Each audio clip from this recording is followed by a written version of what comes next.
մարդ իր քահանայից նեղված մոտեցավ իմաստուն ծերունուն և ասաց. Ես այլևս չեմ ուզում գնալ եկեղեցի,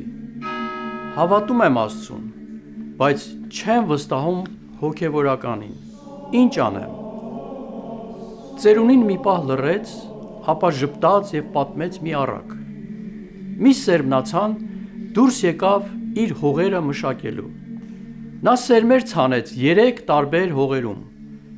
Առաջինը քարքարոտ էր, որտեղ սերմերը չկարողացան արմատ գցել ու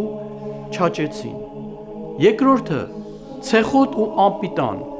որտեղ սերմերը թուլացան և չծաղկեցին: Իսկ երրորդը բերրի ու բեղուն, որտեղ սերմերը աճեցին ու առատ բերք տվեցին: Մարդը մտորեց ու հարցրեց. Իսկ ինչ կապ ունի սա իմ խնդրի հետ: Ծերունին ասաց. Եկեղեցին Աստծո դաշտն է, իսկ քահանան սերմնացանը: Երբեմն նա կարող է սերմեր ցանել ոչ այնքան բերրի հողում, բայց դա չի նշանակում, որ Աստծո սերմերը, նրա խոսքն ու ճշմարտությունը անօգուտ են: Դու պետք է լինես այն բերրի հողը, որտեղ Աստծո խոսքը կարող է աճել ու պտղաբեր լինել, անկախ նրանից, թե որքան հմուտ է սերմնացանը: Եթե մեր հավատքը կախված լինի միայն մարդկանց վարքագծից, ապա մենք միշտ մի պատճառ կգտնենք հեռանալու: Բայց եկեղեցին Աստծո տունն է, և սպասավորի թուլությունները պետք չէ մեզ հեռացնեն նրանից: Մարդը լուռ մնաց: Նա հասկացավ, որ Աստծուն փնտրելու համար պետք չէ կենտրոնանալ մարդկանց թերությունների վրա, այլ պետք է զննել իր սեփական սրտի հողը: Սուրբ Հովվան Ոսկեբերանն ասում է. Մենք, որ քարոզում և սովորեցնում ենք բեմից, ինքներս հյուսված ենք մեղքերով: Այնուամենայնիվ, չենք հուսահատվում, քանի որ Աստված թույլ տվեց, որ քահանաներն էլ լինեն կրքերի ստրուկներ, որպեսզի իրենց փորձով սովորեն ներողամիտ լինել ուրիշների հանդեպ: Այս խոսքերը հիշեցնում են, որ հոգևորականները կատարյալ չեն, նրանք նույնպես մարդիկ են իրենց փորձություններով, սխալներով ու տկարություններով: Սակայն Աստված հենց այդպես է կամեցել, որպեսզի նրանք, տեսնելով իրենց անկատարությունը, կարեկցող և ողորմած լինեն ուրիշների նկատմամբ: Պատկերացրեք, եթե եկեղեցում ծառայություն կատարեր ոչ թե մեղավոր քահանան, այլ օրինակ Միքայել հրեշտակապետը: Մեր առաջին խոստովանությունից հետո արդար դատաստանով նա կբոցավառվեր արդար բարկությամբ և մեզնից կմնար միայն մի բուռ մոխիր: Բայց միայն մեղավորը կարող է իսկապես հասկանալ և կարեկցել մեկ այլ մեղավորի: Քահանան, ով ինքը նույնպես պայքարում է մեղքերի դեմ, շատ ավելի լավ կարող է ըմբռնել, աջակցել և օգնել նրանց, ովքեր նույն փորձությունների մեջ են: Սա Աստծո անսահման իմաստության և սիրո արտահայտությունն է: Նա իր շնորհը փոխանցում է ոչ թե մարդկային կատարելության, այլ իր ողորմության միջոցով: Մի վանական ապրում էր անապատում, և մի քահանա պարբերաբար գալիս էր նրան սուրբ հաղորդություն տալու: Մի օր վանականը լսեց, որ իրեն հաղորդող քահանան մեղանչել է անառակության մեջ: Այդ լուրից ցնցված, նա որոշեց այլևս չընդունել հաղորդություն նրանից: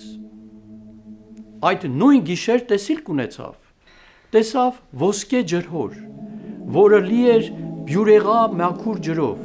և մի բորոտ մարդ այդ ջուրը հանում էր ոսկե դույլով: Հանկարծ լսվեց Աստծո ձայնը. տեսնո՞ւմ ես ինչպես է ջուրը մնում մաքուր, թեև այն բորոտն է հանում: Նույն կերպ էլ շնորհը կախված չէ նրանից, թե ով է այն փոխանցում: Տեսիլքից հետո վանականը խոնարհվեց, հասկացավ իր սխալը եւ կրկին սկսեց հաղորդություն ստանալ նույն քահանայից, այլևս չմտածելով արդար է նա թե մեղավոր։ Այս պատմությունը մեզ հիշեցնում է, որ Աստծո շնորհը մնում է մաքուր եւ գործում է անկախ նրանից, թե ով է այն փոխանցում։ Ինչպես հոսանքն է անցնում նույնիսկ ժանգոտ մետաղալարի միջով, այնպես էլ Աստծո շնորհը փոխանցվում է թեկուզ այն փոխանցողն արժանի չէ։ Շնորհի աղբյուրն Աստված է, ոչ թե այն փոխանցող մարդը։ Սա կոչ է մեզ ոչ թե դատելու, այլ հավատքով եւ խոնարհությամբ ընդունելու աստվածային շնորհը։ Սակայն որոշ մարդիկ հաճախ հակված են շտապողական ու խիստ դատողություններով մեղադրել ամբողջ եկեղեցին նրա առանձին սպասավորների մեղքերի համար։ Եկեղեցի այցելելիս մեր ուշադրությունը պետք չէ կենտրոնացնենք հոգևորականի թերությունների վրա, քանի որ եկեղեցին Աստծո տունն է եւ ոչ թե մարդկանց կատարելության վկայարանը։ Անթերի մարդ չկա եւ բոլորն էլ պիտի կանգնեն Աստծո դատաստանի առաջ։ Սուրբ Հովանես Ոսկեբերանը մեղադրելով իր ժամանակի հոգևորականներին նույնիսկ մի առիթով ասել է հոգևորականներից միայն քչերը կփրկվեն։ Սա շատ խիստ խոսքեր են եւ այնուամենայնիվ անկախ ամեն ինչից եկեղեցին շարունակում է ապրել իր ամբողջական կյանքով, մնում է սուրբ եւ անարատ, քանզի նրա սրբությունը գալիս է ոչ թե մարդկանցից, այլ Քրիստոսից, ով նրա գլուխն է, կենթանի ներկայությունը եւ հիմնակարը։ Քահանան այն միջոցն է, որով Աստված իր շնորհներն է բաշխում հավատացյալներին։ Եթե մարդը նեղանալով քահանայից հեռանում է եկեղեցուց, ապա ինքն իրեն է զրկում այն հոգևոր բժշկական դեղից, որոնք նախատեսված են նրա փրկության համար։ Սուրբ Ներսես շնորհալի հայրապետն ասում է. մենք, որպես Աստծո պատվիրանների տեսուչներ, պարտավոր ենք բարձր դիտակետից ձեր ականջներին հնչեցնել Աստծո պատվիրանները, սակայն լսելն ու գործադրելը յուրաքանչյուրի կամքի գործն է։ Թող ոչ ոք չկարծի, թե մենք մեզ զերծ ենք համարում մեղքի աղտերից եւ այս բժշկական դեղը մատուցում ենք միայն ձեզ որպես հիվանդների։ Ոչ, այլ ամեն ոք պետք է գիտակցի, որ մենք առավել եւս կարիք ունենք բժշկության, բայց եթե անխոհեմ հիվանդը հրաժարվում է իր առողջության դեղից, միայն այն պատճառով, որ այն իրեն մատուցում է մեկ այլ հիվանդ բժիշկ, ապա իմաստուն մարդը նման բան չի անում։ Նա չի նայում բժշկի թերություններին, այլ միայն դեղի օգտակարությանը, առողջարար է թե վնասակար։ Ուստի դուք էլ մեր անարժանության եւ թերությունների պատճառով մի արհամարեք Աստուծո խոսքը, այլ աղաչում եմ ընդունեք այն սիրով եւ պատրաստականությամբ, ոչ թե մեր փառքի կամ պատվի համար, այլ Քրիստոսի սիրո համար, ով կանչել է մեզ դեպի իր արքայությունն ու փառքը։ Թեև մենք անարժան ենք, սակայն մեր խոսքը, քանի որ աստվածային է, արժանի է ընդունվելու, իսկ ընդունելը գործադրելն է։ Ուստի աղոթենք միմյանց համար, մենք ձեր համար, ինչպես գլուխը մարմնի, որպեսզի դուք սրտանց ընդունեք աստվածային այս խոսքի սերմը եւ պտղաբերեք բարի պտուղներ։ Եվ դուք էլ մեզ համար, ինչպես մարմինը գլխի, որպեսզի մենք էլ բժշկվենք մեր հոգևոր հիվանդություններից եւ զորանանք մեր զգայության տկարությունից։ Քանզի եթե մեր աչքերում կա այն գերանը, որը խանգարում է մեզ տեսնել ճշմարտությունը, նախ այն հեռացնենք, որպեսզի կարողանանք ուրիշների աչքի շյուղը տեսնել եւ մաքրել։ Եկեղեցու սպասավորների մեղքերը չեն նվազեցնում Աստծո շնորհի ազդեցությունը։ Հովանես վարդապետ Արջիշեցին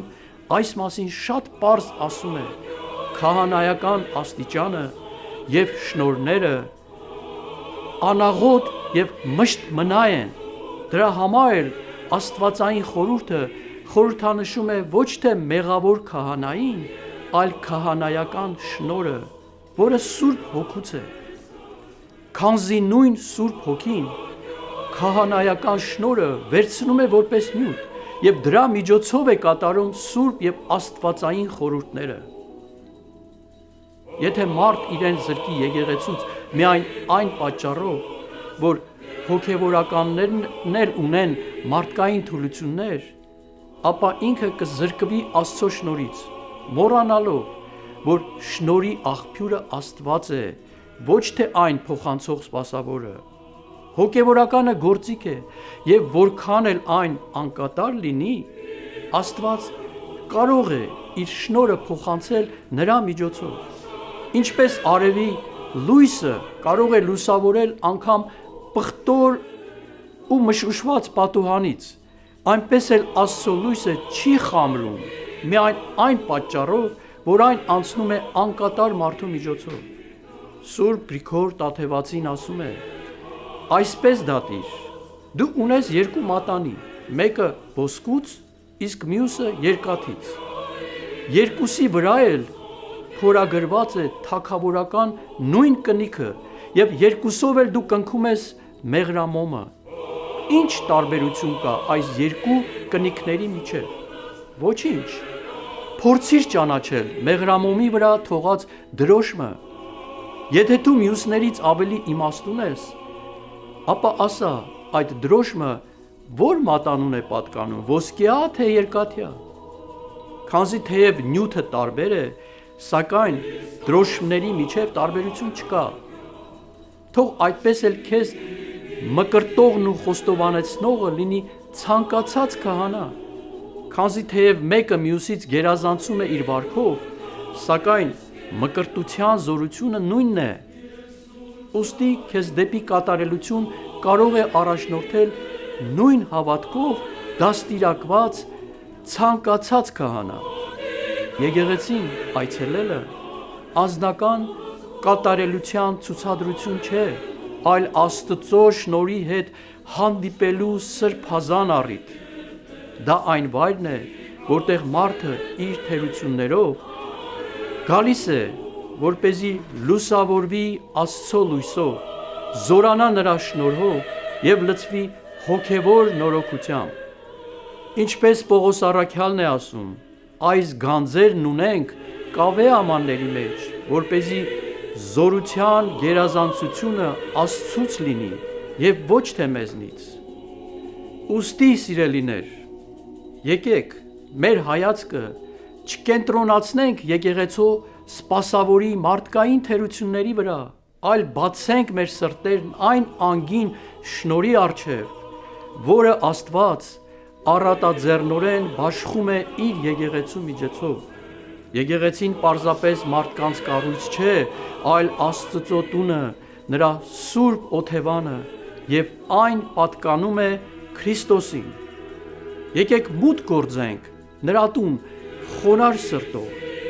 Աստծուն հանդիպելու, նրա կենդանի ներկայության մեջ վերածնվելու, նորոգվելու և նրա շնորհով լուսավորվելու, և թող մեր հոգիներում բոցավառվի հավատքի լույսը, առաջնորդի մեզ դեպի ճշմարտություն և փրկություն, ամրապնդելով մեր սրտերում Աստծո միության սրբազան շնորհը։ Ամեն։